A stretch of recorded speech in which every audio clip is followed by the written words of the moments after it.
Good morning, my name is Baltasar. Welcome back. This is Jare to Jare. On this week's episode, the Jareds will discuss the history of partying, the meaning of time, technology as dogma, ChatGPT, and much, much more. Ándale muchachos, empecemos. Dude, your Skeksis impression is so funny. Week 5.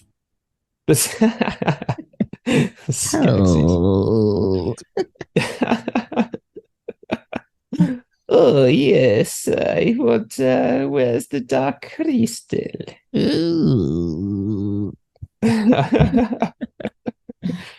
Oh man, good times. How was New York City? It was good. It was man, I feel like I did so much, like it was too long. I was there for like 10 days. By the end, I was like, I just want to like not be here. Yeah. For sure. Get back into my routine. But it was good. I mean, had my buddy's bachelor party, Okay. which was insane. It was a bachelor party, so it's just craziness for like a few days. Right. Partied a lot. Caught up with people, saw some guys that I haven't seen in like 10 years. Nice. Yeah, so that was cool. Where did the tradition of the bachelor party come from? It's a good question. When You know did it what? started, or why do you think it started? Yeah, I guess it's just like a send off or something, just like, okay, you're getting married and bye or something. But like, I don't know. Well, I was talking to my dad about it, John McHugh, because like I feel like shit's just gotten like so expensive and people just like spend way more because I think we compare ourselves to like social media and the Kardashians and stuff like that. Where Right. like back in my dad's day, bachelor party was just like we're gonna go to the bar and just like kind of get you drunk and that's it. And now they just get more and more extravagant where it's like my sister went on a bachelorette party that was like in Arizona. They had to travel from New York to Arizona and like stay in Arizona and get hotels and do all this like way over the top stuff. And afterwards, she was just like, I'm fucking broke because I went to a bachelorette party. And I don't know. I think in weddings too, I don't know if this is a Long Island thing or like an everywhere thing, but it's like people spend literally $50,000 on weddings, Right. like a 1 day event, or $5,000 on a bachelor party. And whereas, like I said, our parents' generation is more like we're just gonna like get you drunk at the bar like we normally do, and then that's it. We'll kind of celebrate it, but it's not gonna be so over the top. And of course, celebrations are a class thing as Yeah. Oh well. yeah, definitely. Higher class, you have the more extravagant, lower class. But I think there's more societal pressure on having a gigantic party despite your class. Yeah. Um, Oh, exactly. like Yeah. we have a Yeah. Yeah. family member that spent like $80,000 on a wedding in the 90s. I remember that. My uncle got his kid. Not rich either, I'm sure they're still paying for that freaking wedding, 20 years later. But it's just like I think that pressure, the societal pressure of celebrations is there. Yeah. You Definitely. do you really think though that celebrations have become more extravagant over time, over like if we look at like human, because it's funny because to me Yeah. they kind of go through like stages in a way, like Roman times, Roman Right. society, Yeah. that Bro, like what their culture was celebrations. I think we just found our topic for the day. I, Like the I've been history of wanting partying. I've been wanting to talk about this for a freaking. Okay, yeah, okay. But then, What's the historical role of partying? In, as I was saying, just a little sidebar, we yeah, have like these really big moments of celebration within human history. Like we're saying, sure. Roman society, whatever. But then we go through stages of like the pilgrims and stuff like that, and the Quakers, Yeah, where really that sort of culture is not only not practiced, but it's actually condemned. yeah, You know, even in the Bible, there's stories of celebration, people getting burned alive for not celebrating the right things, right? Or whatever, you know, having a wrong festival or something like that. So it's weird. Right. The social viewpoint, how it changed throughout history through different generations, you know. So Yeah. Okay, here's a question for you, because okay, it seems to me that the small little bit that I know about, historical partying, it seems like very often, at least in the ancient Greek days, they would have these festivals that were in honor of a god or goddess, right? And then they would have like the Dionysian festival that would last for like 3 days, and everyone's just like zooted for like 3 days, just partying super hard, all in honor of this god, right. you know? So do we still do that? Is there sort of an unseen God that we're worshiping in our modern day partying? Or is our partying just purely secular? Is it an atheistic form of celebration? I beg to argue that God was created to party. And Sounds like fucking Bill and Ted. It's like party on. Or fucking not Bill and Ted. seriously though, I mean it does, but I mean it does make more sense to me that we would create religion so we could celebrate together, you know, so we could party. Yeah.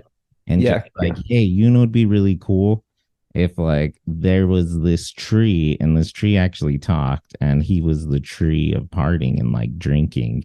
Right. And every year we got an excuse to show up and freaking party down with this motherfucker because he's like the god of drinking, you know, and we're gonna celebrate whatever, you know. And it's also a means of like celebrating and parting humanity. Like when we became, let's go way back anthropologically speaking. When we first became head of the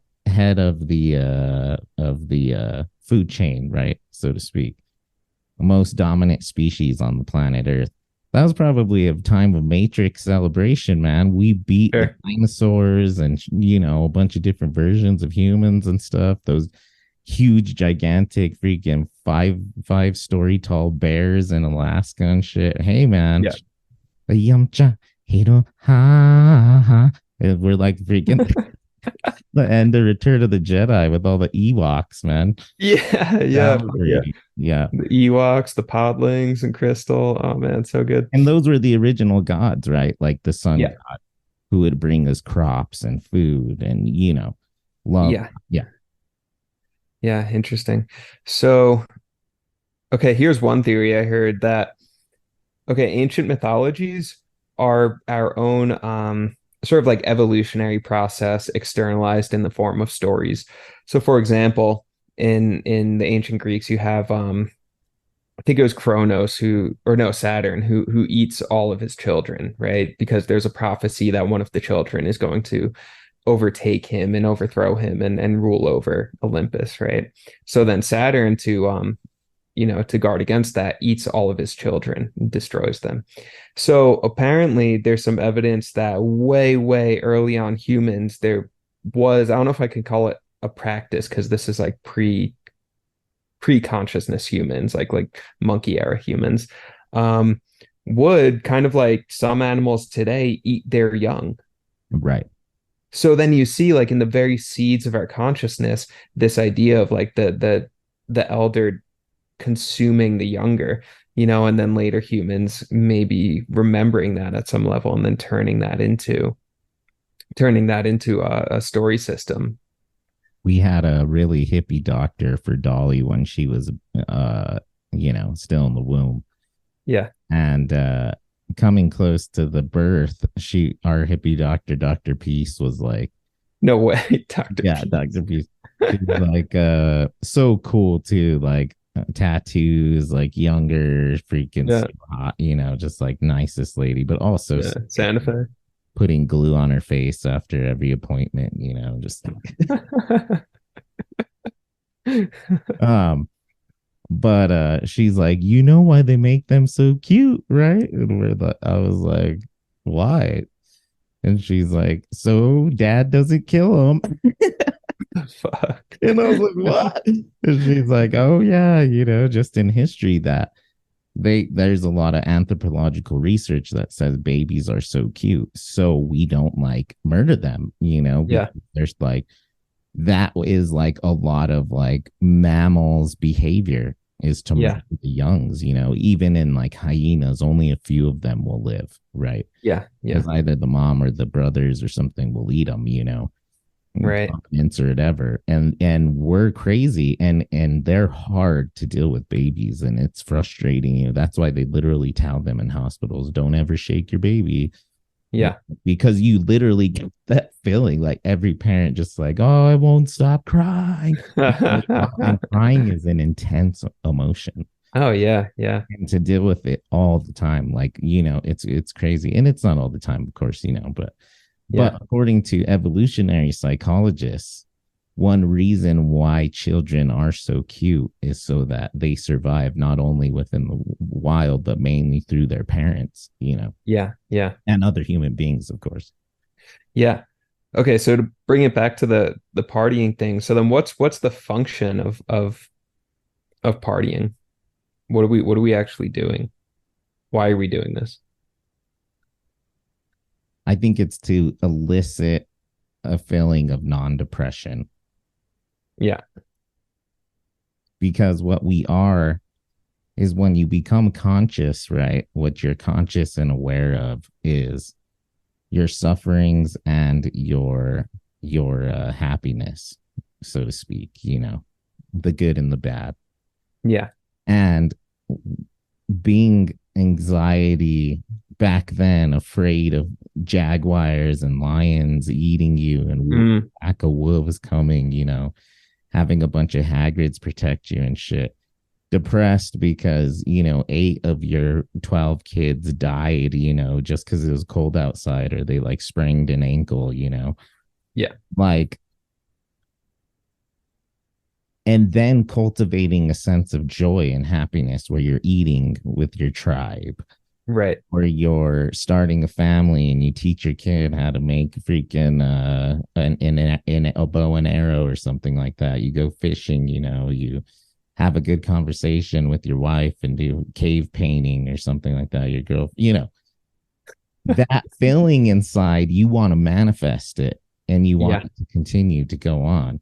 And we're social creatures, obviously, like penguins, so like Yeah. having the Ewok celebration, Namcha, Sino, ha, ha, it elicits that feeling. We can manifest it, and therefore subdue the depression, fear, and anxiety. Yeah. Yeah. Okay, so it seems like you're contrasting depression and joy in the context of a party experience. And I think one of the defining features of depression is a sense of isolation, a sense of you're in it by yourself, right? I mean, I think there's almost this inflated ego, but not like not a pleasurable sense of inflated ego, Right. and a torturous inflated ego. And then what's a characteristic of joy? I think typically it's a feeling of community, a feeling of connection, a feeling of interconnection, even unity, breaking out of your own boundaries in order to relate with someone on an intimate level. And I think that experience is possible during partying. I think you can also have the experience of everyone's just sort of coked out and selfish or something like that. But I think when partying's done in a healthy, wholesome way, which is definitely available, I think it is about breaking down this sense of isolation and boundaries, and then having these kind of unifying experiences.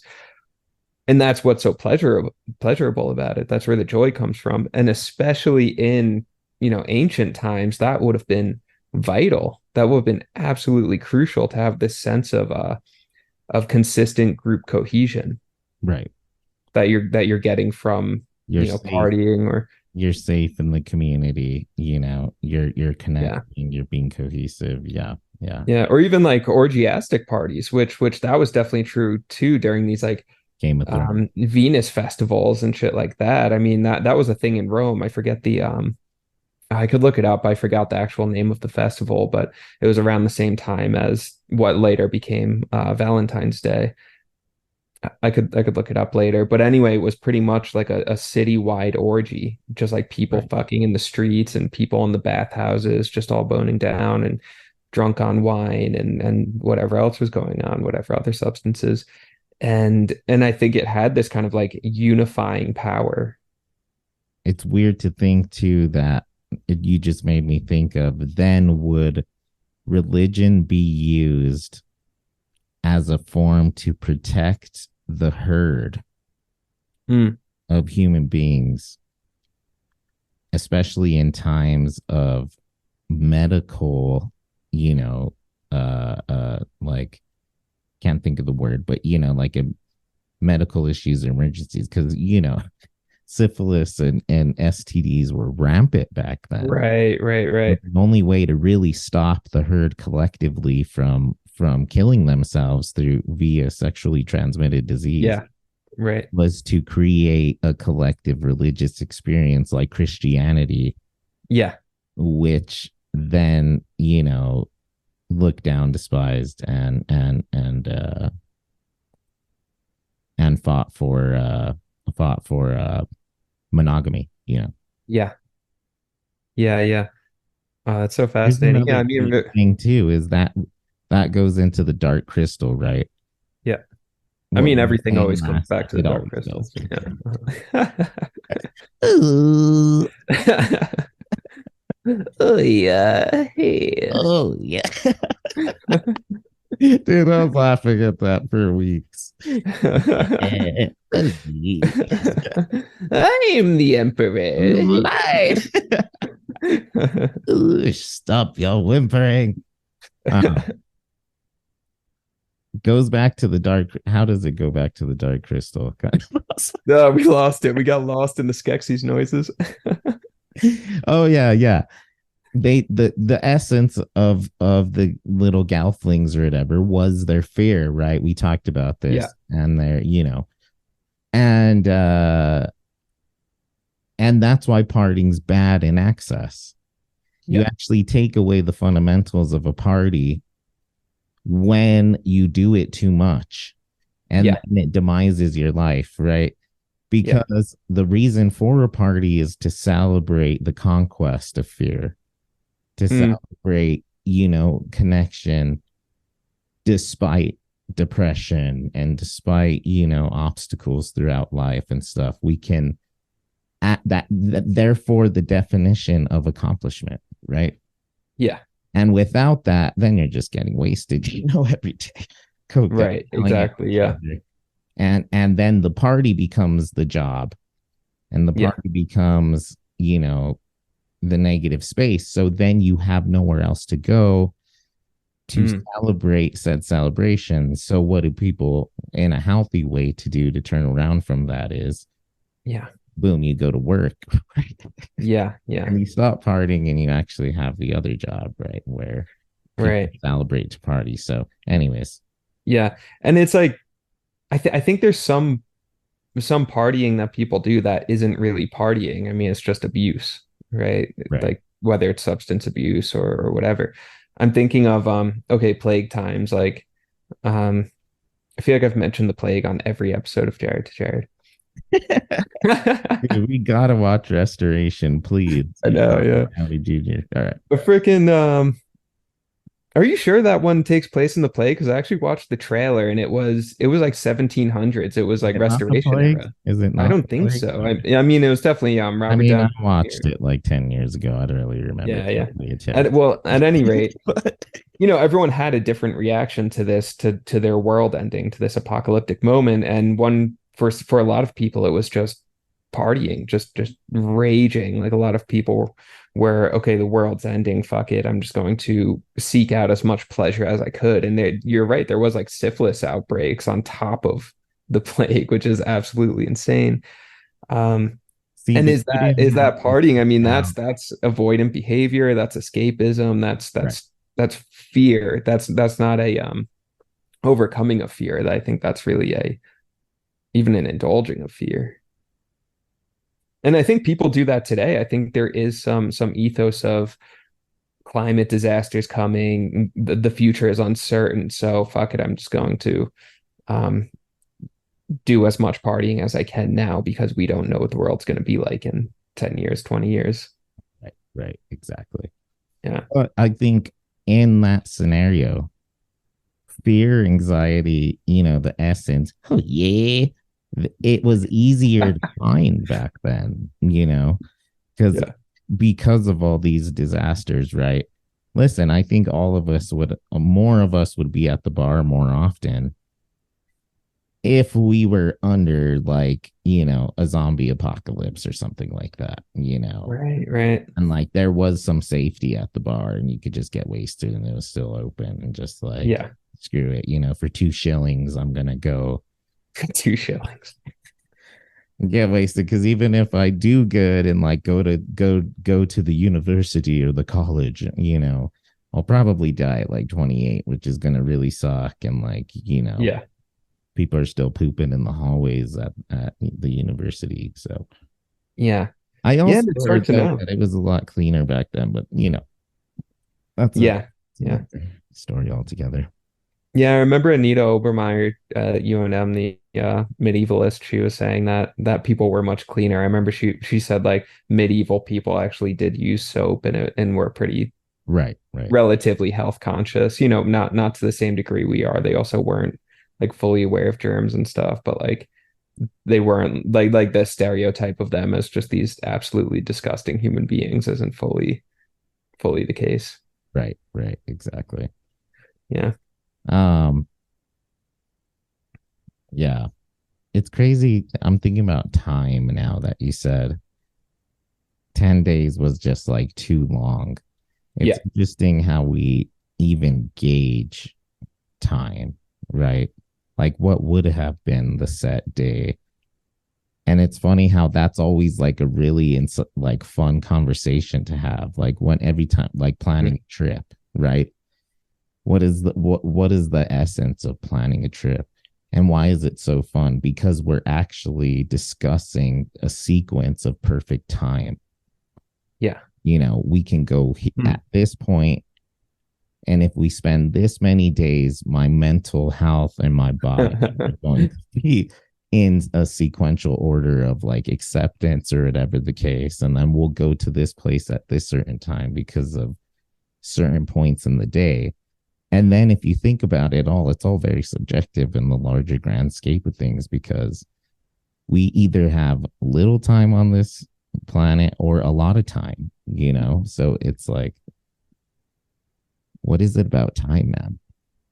Yeah, I guess it's all relative definitions, right? I don't know. Sometimes it feels long, sometimes it feels short, sometimes it feels like it doesn't exist. I don't know. One theory I heard, so I just did that Becoming Human episode on Genesis Peorage.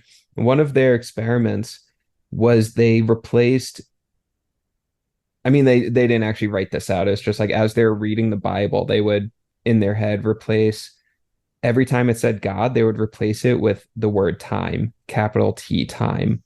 I love this. Yeah. Yeah, which is so weird. And it Yeah. works. It works too, where if you Wow. read it, time created the earth in 7 days. Time said it was good. Time said, let there be light. Time spoke Wow. to Adam Oh and my said, God. go name the creatures. And it's it does something. There's something there that feels Just blew my mind. accurate. Yeah. Yeah. Yeah. Wow. So maybe time is the hand of God or something. But then listen to this. In that order of things, time's son saved the Yeah. earth, right? Right. Time's son, Jesus in this case, right? Yeah. Or time's child, right? Or something Yeah. like that. And aren't we all times children? What is that? Some four-dimensional shit? Or are we Yeah. times children? Ooh, I like that one. I like that. Yeah. Yeah.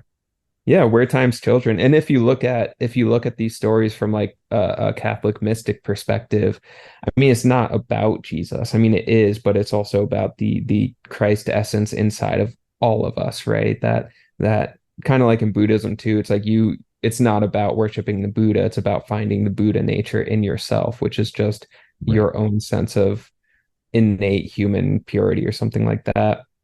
And same thing with like Christian or Catholic mysticism. It's about the Christ consciousness in yourself.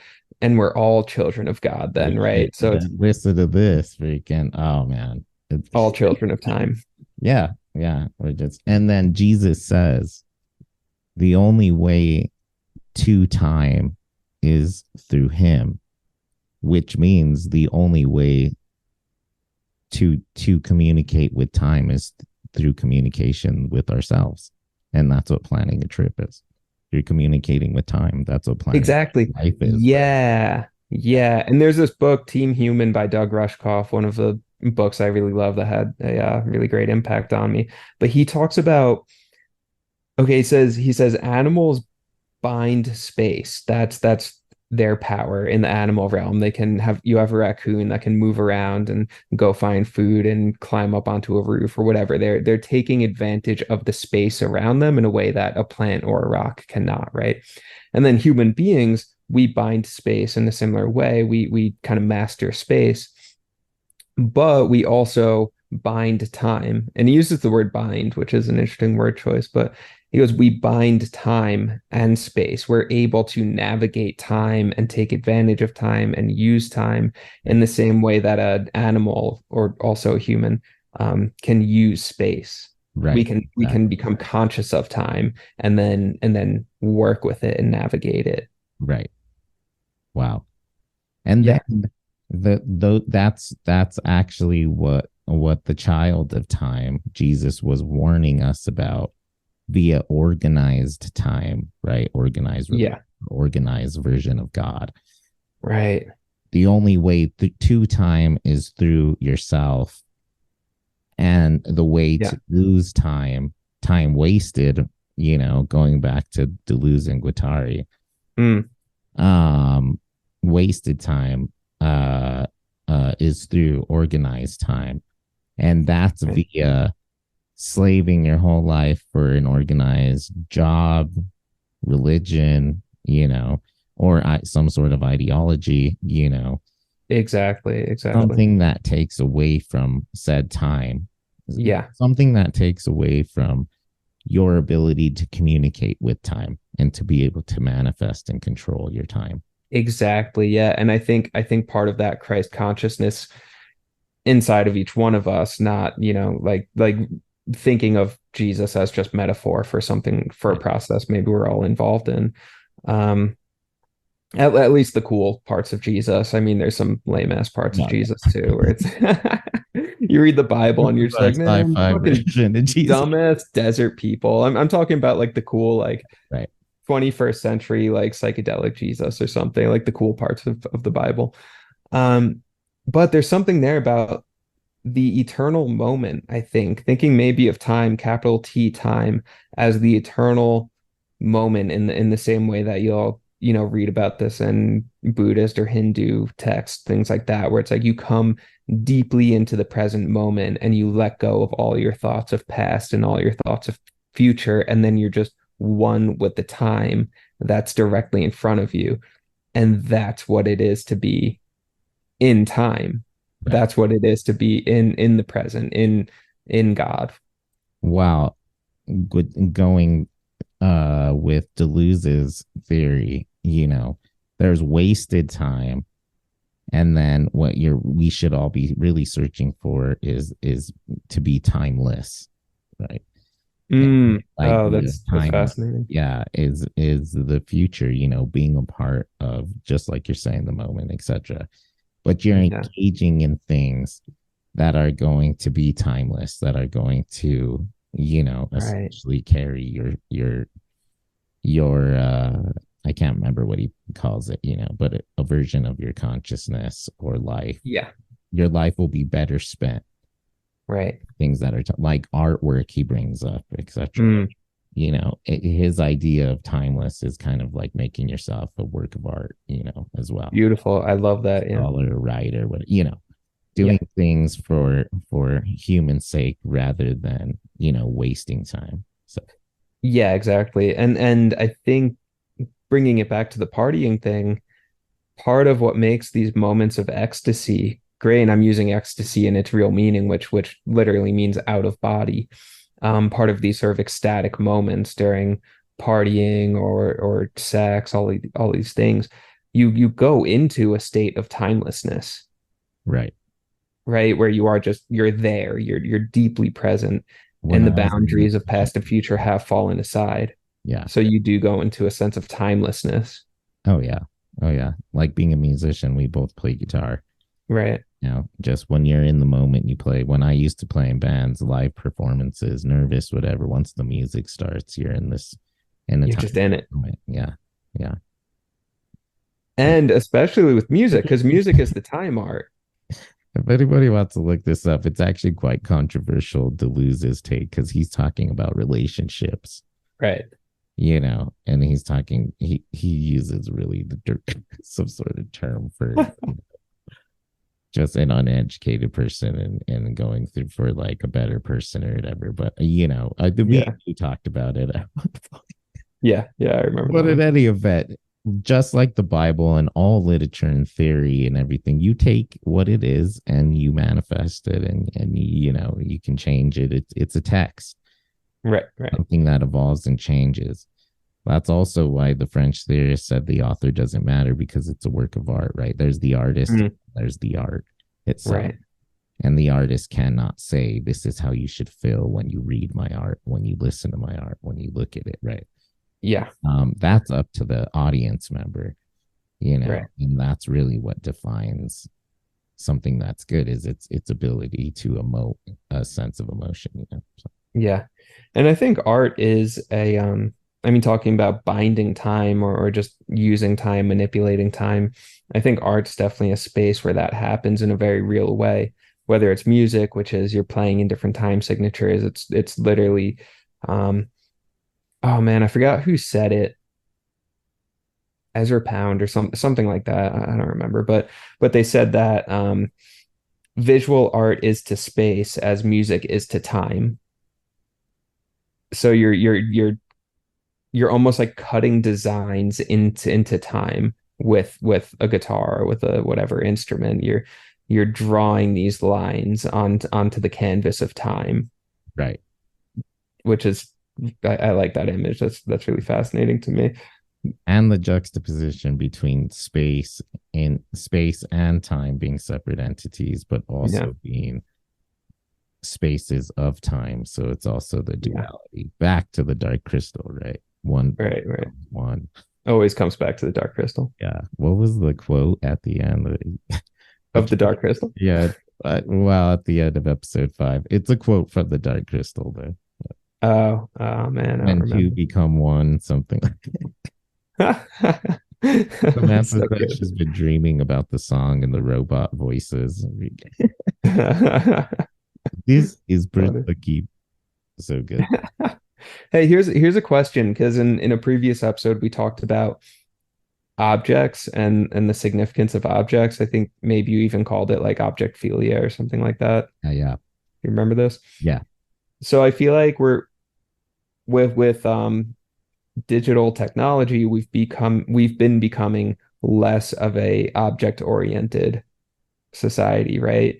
I mean, some people still collect records, for example, but most people just use Spotify, right? Everything's kind of contained Yeah. in your screen. Of So I course. wonder what that does to us if by removing objects and human beings are just object oriented, if you're shifting our psyche somehow. This goes into something I'm pissed about, right? Is gloom and doomers.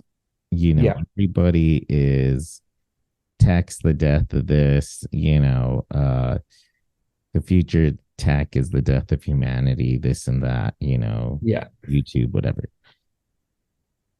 I've pretty much I'm tech positive, my babies. I think the future is going to save us. I really do. I don't know Yeah. what it is. I You're would on board with the rather stay singularity. positive, right? Yeah, I'm on board. Hook me, Yeah. plug me into the matrix. You know, I want to play chess. Um, but this is one of those things. If you look at it back to episode 1, Star Trek, uh, and this is what Son of Time was also warning us about, and lots of religions. I'm sure you could put time in everything, as a replacement for the main god, even in Buddhism. Right. Yeah. Um. Oh, geez, lost track of thought. Tech positive. Oh yeah, tech positive. Yeah. Oh yeah, the freeing of idolatry, right? Idols of objects and stuff like that. Mm-hmm. That's actually going to free us from things like having to own cars, right? This fancy that. We're going to end up going to the stars.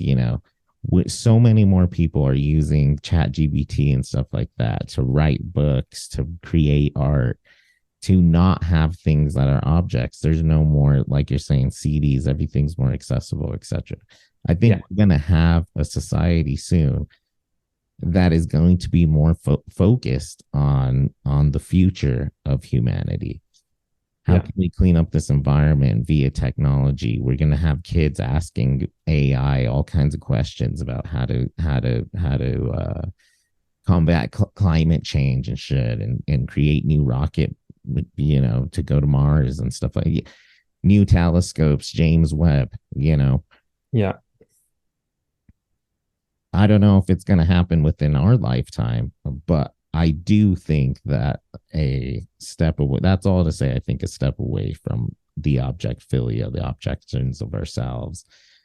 All that is just categorizations, right? That are subjective, ultimately, right. meaningless. So I don't know. Yeah. Yeah. I mean, I think of my own relationship to just objects, and like I like being in the tactile world, I mean, given we're speaking on Zoom, I'm not like a, tech negative purist or something like that. I have suspicions around the impact of new technologies and all that sort of stuff.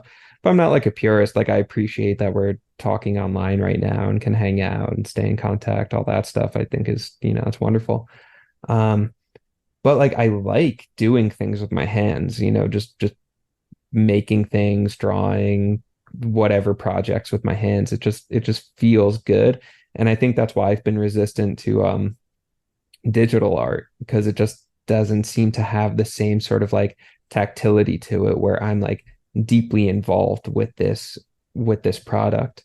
I mean, I'm not a digital artist. Maybe a digital artist could come on here and say like, no, definitely not. I actually feel more engaged through the screen. I'm not sure what the case is. But for me, like I like objects, or let's say I have a bunch of like CDs in my car because I drive a 2007 Honda, Right. And like I like having the CDs. I like taking it out of its case and putting it inside the car, which almost feels like me like feeding something into the car. Then I'm in communication with the car itself.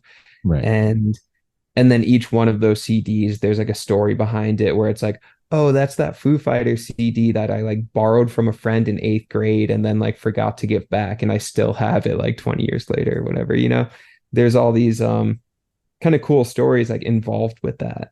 Right. That just makes me feel like comfy and warm. Whereas with like Spotify, I use Spotify too. I'm not against it. But I think there's something that gets lost on that. I mean, I could still look up songs and have my associations like, oh, this song was recommended to me by this person who I had these feelings about, whatever. But I like objectphilia. I mean, I hear you, but I think that nostalgia should be more of a hobby than a way of life. Sure. Even like my truck, Goldie, I love her so much, 99 Ford. I have a tape deck, and I still have tapes, Eric Clapton, classic, me and my dad. Yeah. Hell yeah. Steve Ray Vaughan, the Eagles. Fucking, so good. So good. Take it easy. Oh, yeah. Bro, you and Dion got to move to Mexico and start a Eagles cover band. I'm already there up here. Drink margaritas all day. Yeah. I can't wait. Retirement project. Yeah. But think about all the waste now that doesn't occur on the earth because of Walkmans and Sure. e-players and stuff like that. Sure, it may be replaced by like crazy batteries that we have to buy now. Right, right. They're working on those now too. And there's Yeah. apparently supposed to be these lifelong batteries or but you know, whatever, everything's a theory, but still, you know, there's Yeah. advantages. So I think that I think we'll always maintain that no matter how far away we'll go. Like, you know, we can just make diamonds now, right? But human beings will always cherish the diamonds that have been found on the planet Earth because there's just not that many, right? Yeah. Yeah. And there will be, you know, calls to nostalgia for that. But it being a way of life, you know, where the only way to get something that looks really nice and precious is through means of wild mining, you know, Yeah. words of children and people getting paid $1 a day to pick out freaking Bro, exactly. Yeah. whatever. Where Yeah. And maybe now it's with not even 3D about like, printers, think about 3D printers like with health and yeah. stuff. They're gonna start Oh, sure. Yeah. organs and stuff, you know, that Right, right. literally saving like, you know, saving lives right there in a very objective sense too. So, Yeah. Yeah, exactly. Yeah. Yeah, and that's definitely, I mean, I guess that's anything in this lifetime, in this world. It's just gonna be the dark crystal, man. It's gonna be the dark and the light, you know? right. But and maybe it's not even so much about tech, but the larger system in which tech is birthed. You know, because I mean, would okay, right now we have all this like new tech and everything, but then like you're saying, we have to get the batteries and cobalt or whatever it is from these like mines in Africa, and we're chopping off children's hands and shit and like doing crazy shit in order to get these materials for your stupid iPhone, that sort of thing. Um, so I wonder, like, let's say you take tech and then put it in this like, I don't know, hyper benevolent, healthy socialistic culture or something. Does it look different? You know, are we using tech more for medical purposes and environmental purposes and not to like pay children $1 an hour to you know get us our dumb shit, that our toys essentially, you know? Right. Exploitation. I think that's Yeah, yeah. Is it more about living in an exploitative system that then uses tech in a evil way, and it's more about that than the tech itself? well, as we know with future Star Treks, the United Federation of Planets had its issues too. You know? Right, of course. Yeah. And there's always again, there's always the good and evil. There's Yeah. always going to be human agendas and selfishness and Right. greed, you know. But but I think some things can't be stopped as well. Mm. And the availability of things become more ample and people more people can get a hold of it. Like when I, you know, when I was younger, not a lot of people had even like video game systems, you know, they're like considered really expensive, whatever, you know. Yeah. Now pretty much everybody has something, All right. you know, whether it's even on a free phone that you got from Cricket, you can engage in like, you know, gaming in the community, whatever. It's wild. Yeah. Yeah, it was cool at the bachelor party. My two favorite things was playing ping pong. I was just like getting wasted playing ping pong. It was so much fun. And Yeah. then the other thing was Super Smash Brothers. My buddy's friend from Right. college brought over a Nintendo 64 and we were playing like Mario Kart, Smash. And it Uh, was so cool. Like I freaking loved it. It was so much fun. And then we were talking about how like the game system, this guy, um, God, what was his name? Cam, this dude Cam, he had it, you know, his childhood Nintendo 64. So he's been playing this Nintendo 64 for like 25 years and it still worked, you know. The controllers are a bit busted, but you know, it's still fun. We're playing it and it still works. And dude, I'm not much of a gamer, so I'm not sure. Do game systems now like are they built as sturdy as that? Are you gonna have like an Xbox, whatever number they're up to, that's 30 years from now, you can still play it? Or is there too many like upgrades it needs and stuff like that? you know, there, my friend was playing with us Fortnite on one of the original Xboxes the other day.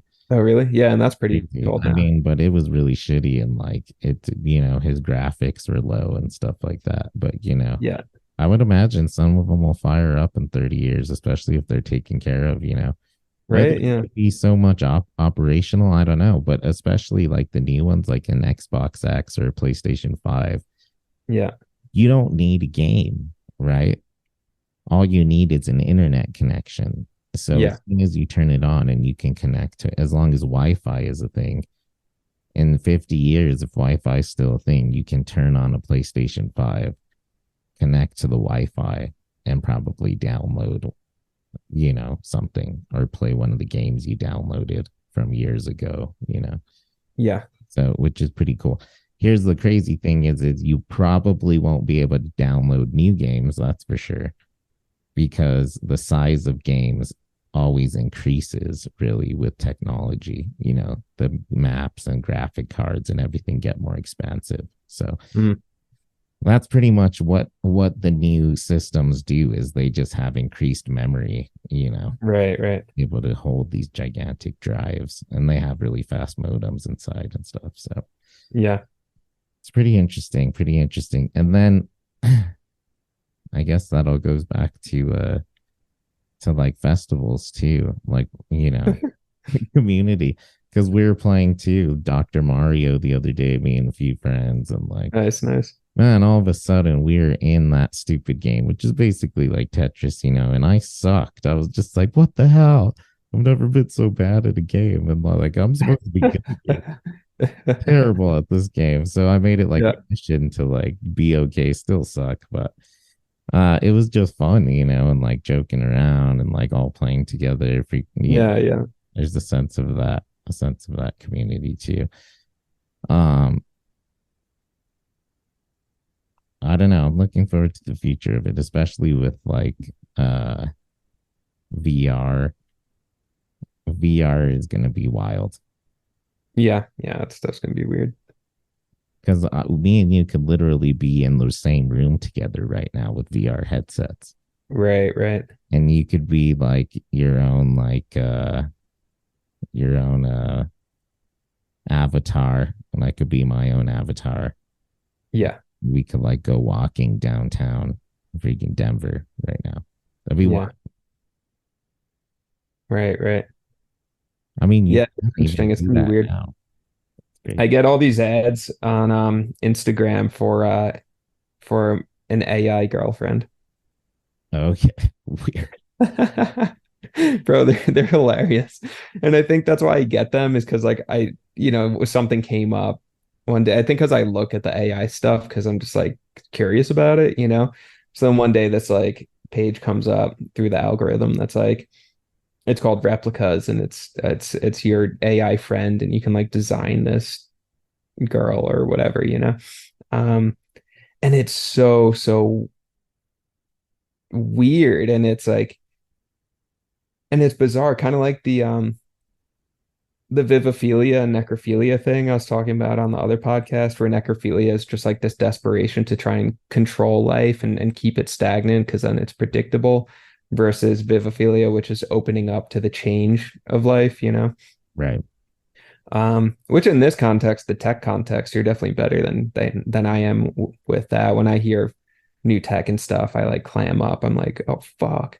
But Right. anyway, it's like having this AI girlfriend. It seems like this necrophiliac experience because you get to control this thing, choose what it wears, choose how it's speaking to you, choose everything, all of Right. this stuff, its hair color, whatever.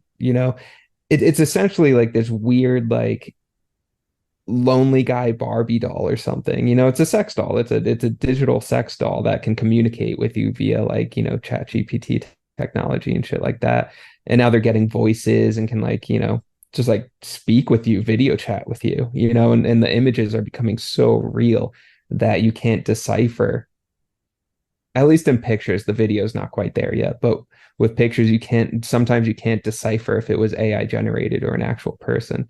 So it's going to get to the point where you're FaceTiming with someone who's fully seemingly real, but you have full control over everything about them, which is, I mean, that's that's necrophilia, I mean that's fear of engaging with something that you can't control, engaging with an actual human being in relationship where it's unpredictable, it's dynamic. You're going to hit blockages, and this person's going to push you and hit your edges sometimes in different ways.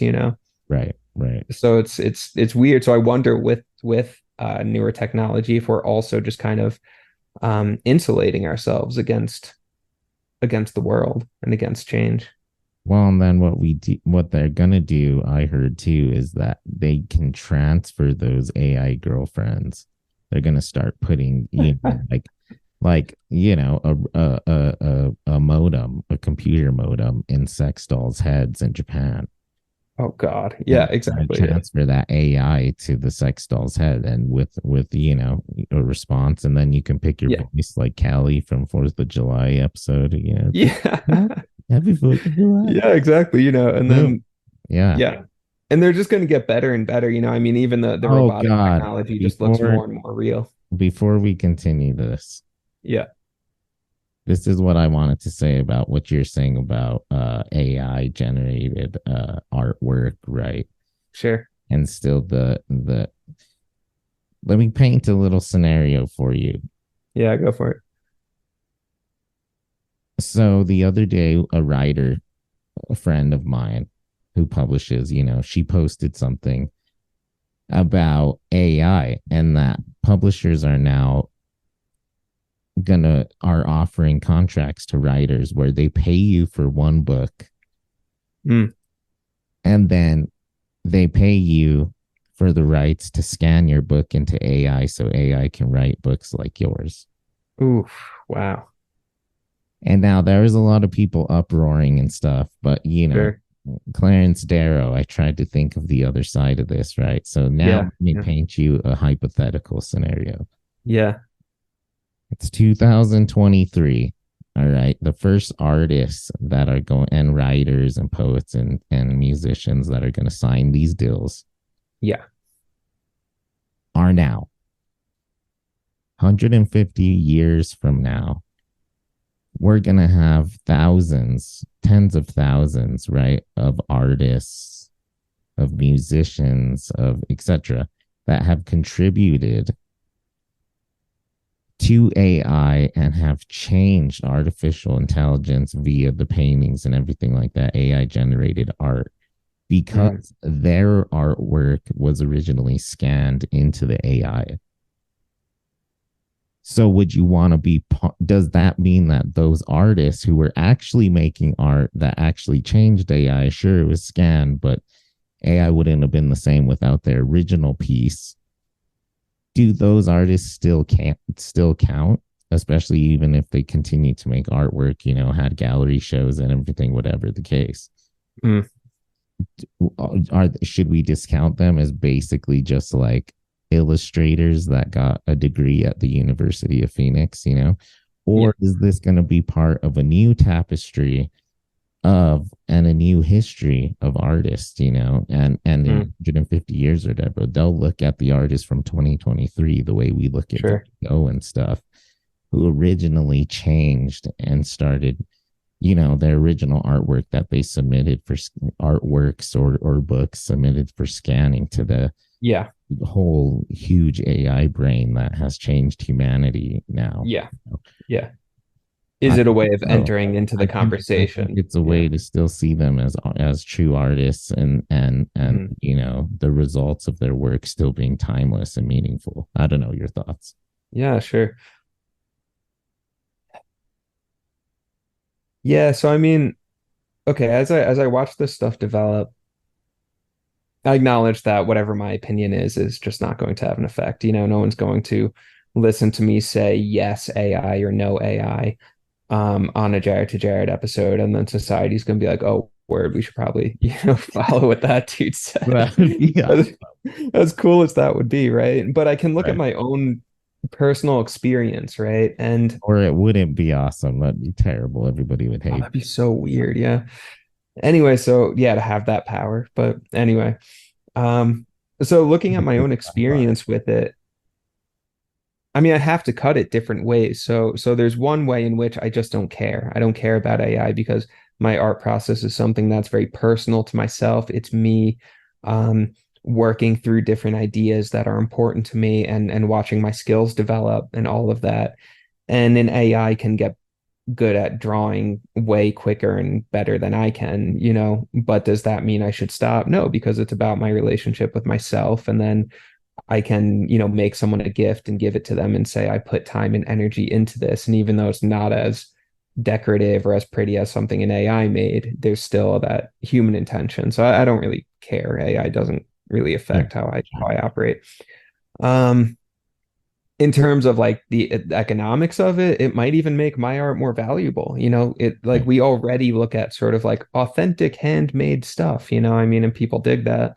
So who knows? Maybe it will be like, oh, this is an artist who's still using pen and ink, who's still using paintbrushes Sure. and put their own canvas together. And now that's worth even more, rather than what an AI is Right. doing. Right. There's one level where I want to say, in the AI owns the digital realm, and that's okay with me. They're me trying to beat an AI at digital art would be like me trying to swim faster than a dolphin. It's like it's just going to be better than me no matter what, always. So I'm not going to try and compete with it.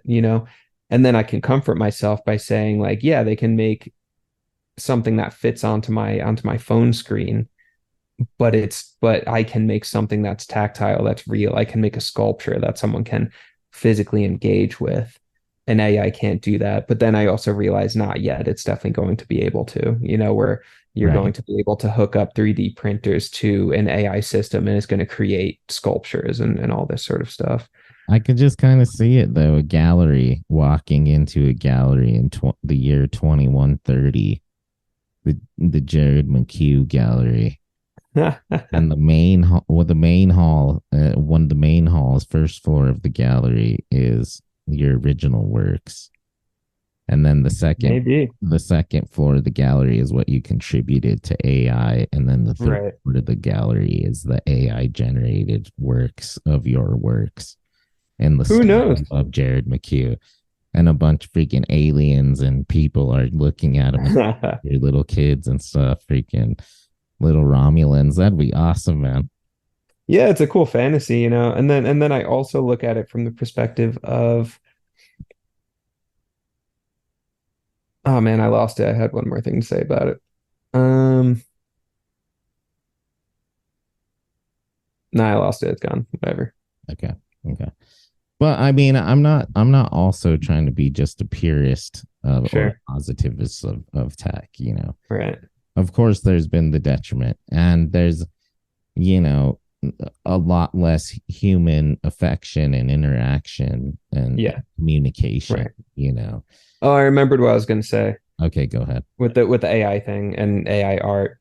Um, okay, what does our American culture care most fundamentally about? We're a very diverse culture. We have all this ethnic diversity, religious diversity, but what's the one thing that undergirds the entire American experiment right now? It's hyper consumerism. That's it. That's the one thing we all share in common, I think, as a nation, is this obsession with what can we consume and viewing um people and things only in terms of productivity, financial productivity and consumerism.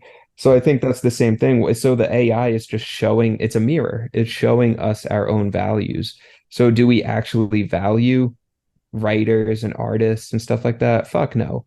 What we actually value is the monetary and financial value that those people are capable of making. And if we can outsource that labor to something we don't have to pay because it's more financially expedient, we're going to do it. Same way with job automation for like labor jobs.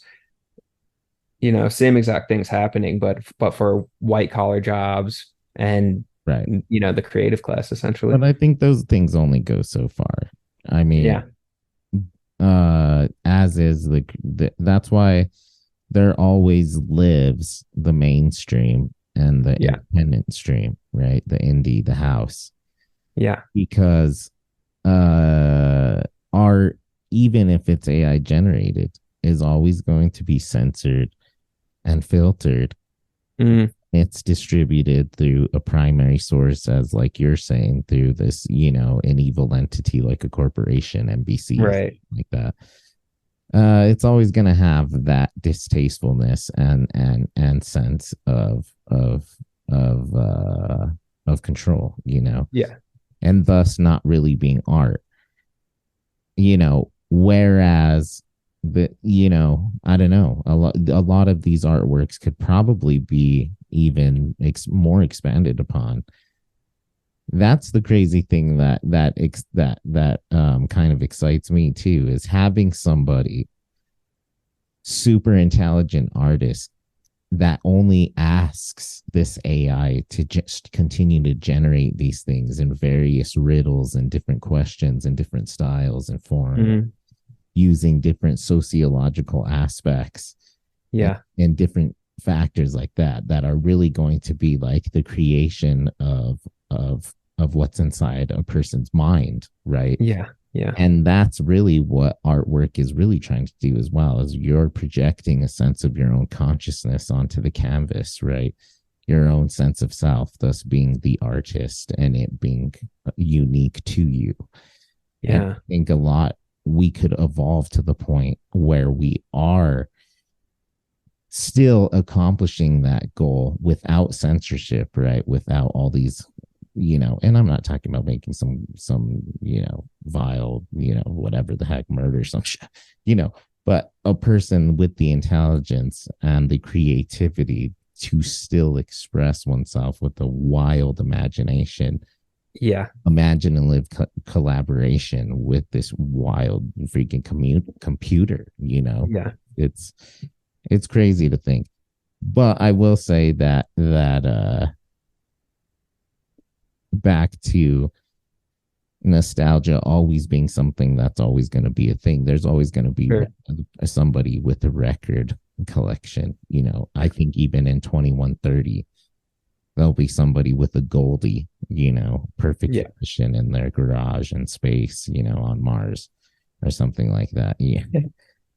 And I think with artwork too, just like you're saying, pen to paper, paint to paper, mixing your own paints, whatever, you're never going to get away from that. And back to freaking Star Trek. God, it always comes back to Star Trek. the replicated food, right? The idea of the replicator is super interesting, because what they did was they uploaded all kinds of various recipes and styles of way to cook certain foods into the replicator, right? But there's hundreds of ways to cook said dishes, various forms, whatever. And the replicated vegetables and meats and stuff apparently don't taste as good as well. So throughout all the scenes and episodes and various movies and stuff, there's usually a scene where somebody's cooking a real meal with grown vegetables that they grew, right? And it's a different recipe than the replicator, a family recipe or something like that. And the enjoyment that people still get from that type of art. Food is art, right? Yeah. Oh yeah. Same thing with the artists who only do, they don't actually do the AI generated art. They're the ones who do the hands-on. And that was part of my scenario too, is I'm not saying you to be a person that would actually be a digital illustrator and work with AI.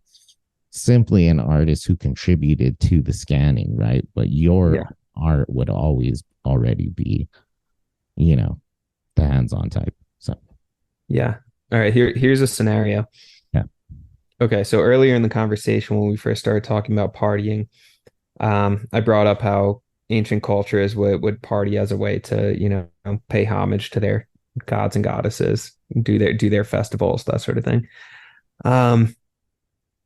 And talking about sort of the community aspect of partying. So first I started thinking, what would it look like to have a rave, a arts and music festival sort of thing with all AI generated stuff, right? AI generated music, AI generated art pieces on the walls, whatever, robots walking around. Would you have the same sense of joy and ecstasy and connection with the people around you in a AI generated space.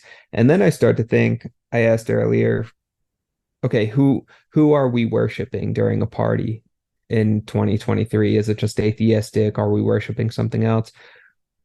What if the AI becomes the gods? What if the AI becomes, and I don't mean in this like Terminator way or something, but what if Right. we just Like what we we just were start saying, worshiping this God thing, was created to party, right? And Yeah, so, like someone creates an AI system, like the Dionysian AI system that then puts on raves and festivals and stuff like that. And then we're paying homage to this AI generated figure of Dionysus, the Greek god of alcohol and partying. And then you get a screen up and Dionysus in the form of some like deep fake comes and visits you and everyone cheers. Are we going to start worshiping AI as a kind of god figure? Because it is going to be smarter than us, it's going to be more creative than us, it's going to be more capable than us. It's going to be superhuman, literally. It's going to be beyond human. So are we going to worship it as a god? I think we might. well, that's like Ready Player One, too, the book and the movie, just the creator puts himself in there as a mystical figure, and then he visits the person who wins and finds the final key, and this God meets so cool, yeah, sort of thing. But if you think about it, technology is already very dogmatic, right? Yeah. People who use Mac and iPhones and Apple, they're dedicated to that. Yeah. Oh yeah. That's their team. They preach. Fuck everyone who uses an Android. And it's just like, why are you identifying with Apple products so much? It's dumb. Right, exactly. Android. You get my phone. Oh yeah. And then the figures who run these technological places, they're also very much, Muhammad, Jesus, Buddha figures. Yeah. Zuckerberg, Steve Jobs, Elon Musk, they're seen as these very key cultural, sociological. Totally, yeah.